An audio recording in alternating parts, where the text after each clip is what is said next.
हर हर महादेव दोस्तों, मैं हूँ केएस न्यू ब्लॉग से आपकी अपनी किरण सिंह और आप देख रहे हैं श्री शिव पुराण की हिंदी व्याख्या के अंतर्गत विंध्येश्वर संहिता के 22वें अध्याय के बारे में। दोस्तों, आपको मैं बता दूं, शिव जी पे जो ये जल चढ़ता है, इसकी 3 बार आचमन से क्या फल प्राप्त होता है, इस पे चढ़े हुए फूल पत्ती आदि निर्माल्य का हम क्या करें, इससे कैसे लाभ प्राप्त करें और हम एक मंत्र जप से करोड़ों मंत्र का कैसे फल प्राप्त कर सकते हैं, वो सब आज के मैंने इसी वीडियो में बताया है। और एक बेलपत्री के दर्शन से हमें क्या लाभ प्राप्त होता है और बेलपत्री के वृक्ष के नीचे पार्थिव शिवलिंग बनाने से, उसकी पूजा अर्चना करने से क्या और कितना अभीष्ट फल प्राप्त होता है, आइए जानिए आज के इस ब्लॉग में और मेरे साथ अंत तक बने रहिए। और उससे पहले अगर आपने मेरा चैनल सब्सक्राइब नहीं किया है तो प्लीज़ सब्सक्राइब कर दीजिए हैं और मेरे को आगे बढ़ने में सहयोग प्रदान कीजिए और आप भी शिव पुराण का लाभ प्राप्त कीजिए। हर हर महादेव। हर हर महादेव दोस्तों, आइए अब मैं आपको बताती हूँ श्री शिव पुराण की विंध्येश्वर संहिता के तहत 22वें अध्याय के बारे में, जिसमें शिव नैवेद्य भक्षण का निर्णय तथा बिल्व पत्र के महत्व के बारे में बताया गया है। शिव नैवेद्य मतलब जो कि शिव जी को भोग लगाया जाता है। दोस्तों, सब लोग यही कहते थे पहले कि शिव को लगाया हुआ भोग, शिव को अर्पण किया हुआ नैवेद्य को ग्रहण नहीं करना चाहिए। तो आइए बताते हैं कि आगे क्या लिखा है श्री शिव पुराण के अनुसार। दोस्तों, कि जो शिव का भक्त पवित्र शुद्ध तथा सद्वृत्ति तथा दृढ़ निश्चयी है, उसे शिव नैवेद्य अवश्य ग्रहण करना चाहिए, आग्रह भावना का त्याग कर देना चाहिए। दोस्तों, शिव पुराण में लिखा है जो शिव को नैवेद्य चढ़ाया जाता है उसको अवश्य के अवश्य ही ग्रहण करना चाहिए। शिव नैवेद्य को देखने मात्र से ही सारे पाप दूर हो जाते हैं। अगर किसी ने वहाँ पे नैवेद्य चढ़ाया, उसके हम दर्शन करके सिर झुका के हाथ जोड़ें, उससे भी हमारे समस्त पाप दूर हो जाते हैं। खाना उसका नैवेद्य भक्षण करना तो दूर की बात है, और शिव का नैवेद्य भक्षण करने से तो करोड़ों पुण्य स्वतः हमारे अंदर आ जाते हैं। 1000 यज्ञों की बात कौन करे, वह पुण्य भी प्राप्त नहीं होता जो शिव नैवेद्य खाने से प्राप्त होता है। शिव का नैवेद्य खाने से तो शिव सायुज्य की प्राप्ति हो जाती है। जिस घर में शिव के नैवेद्य को लगाया जाता है या अन्य कहीं से भी शिव को समर्पित नैवेद्य प्रसाद के रूप में उसके घर में आता है, तो वह घर स्वतः पवित्र हो जाता है। वह अन्य को भी पवित्र करने वाला है। आए हुए शिव नैवेद्य को प्रसन्नता पूर्वक सिर झुकाकर ग्रहण करके भगवान शिव का स्मरण करते हुए उसे खा लेना चाहिए। आए हुए शिव नैवेद्य को दूसरे समय में ग्रहण करूँगा, ऐसी भावना करके मनुष्य उसे यदि ग्रहण करने में विलंब करता है तो उसे पाप लगता है। जिसमें शिव नैवेद्य ग्रहण करने की इच्छा उत्पन्न नहीं होती, वह महान पापी होता है और वह निश्चित ही नरक को जाता है। और इतना ही नहीं, शिव दीक्षित भक्त समस्त सिद्धंगों के लिए समर्पित महाप्रसाद रूप शुभ शिव नैवेद्य को खा सकता है। शिव जी को जो नैवेद्य प्रसाद अर्पित होता है उसे प्रसाद नहीं, महाप्रसाद बोलते हैं, और उसको कोई भी खा सकता है उसको। और जो पदार्थ ग्राह्यभूत होता है ना, उस प्रसाद को भी ठाकुर जी को दिखाकर है, क्योंकि ठाकुर जी खुद ग्रहण करने आते हैं। शिव जी के उस प्रसाद को ठाकुर जी खुद ग्रहण करने आते हैं, उसको दिखाकर फिर मतलब हमें खा देना चाहिए। यदि समस्त सिद्धों के लिए समर्पित नैवेद्य का भक्षण करना है चंद्र ग्रहण व्रत के समान फल देने वाला होता है। समझे। जो ये ज्योतिर्लिंग होते हैं या बड़े बड़े वो होते हैं, इनका जो नैवेद्य में एक बूंद भी मिल जाए ना खाने के लिए तो चंद्र ग्रहण व्रत की समान होता है।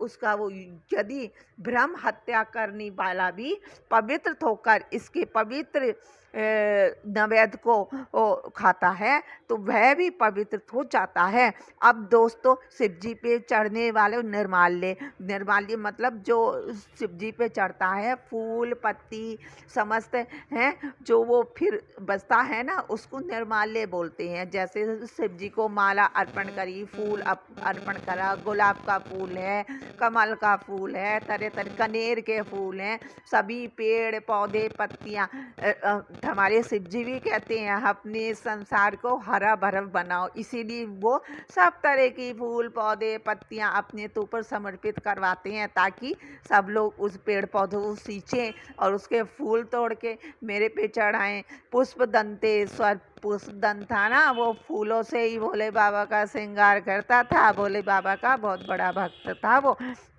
हाँ, तो हम दिए जैसे कि मतलब उस पे वो चढ़ता है, उसको उस निर्माणे को यदि हम अपने अंदर धारण करें, बेलपत्री तो होती है शिव जी पे चढ़ी हुई बेलपत्री हम औषधि के रूप में प्रयोग कर सकते हैं। शिव जी को बोल कर लाएं कि हमारे समस्त रोगों का नाश करें, उसे औषधि के रूप में हम खाएं तो हमारे शरीर के सारे रोग धीरे धीरे स्वतः समाप्त हो जाते हैं।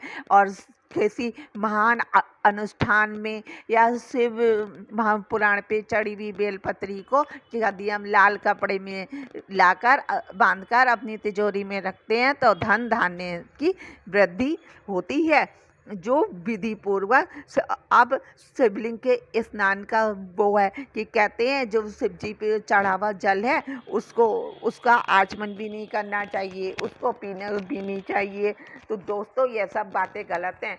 श्री शिव महापुराण में लिखा हुआ है अच्छे ढंग से, जो विधि पूर्वक शिवलिंग को स्नान कराकर उस पर स्नान जल को उसके स्नान जल को 3 बार पीता है, 3 बार आचमन करता है, उसके समस्त पाप शीघ्र ही नष्ट हो जाते हैं।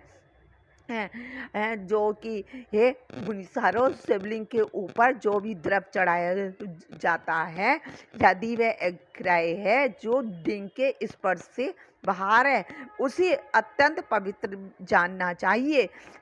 अब दोस्तों, बिल्व पत्र के बारे में बताते हैं, बिल्व पत्र की वृक्ष की महिमा के बारे में बताते हैं।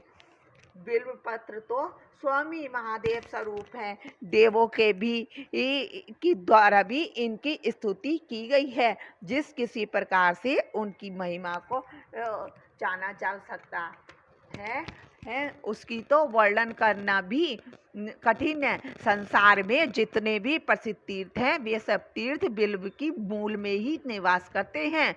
जो पुण्य आत्मा बिल्व वृक्ष के मूल में लिंग रूपी अव्यय भगवान महादेव की पूजा करता है, मतलब पार्थिव शिवलिंग बनाकर उसकी पूजा करता है, वह निश्चित रूप से शिव को ही प्राप्त करता हो जाता है।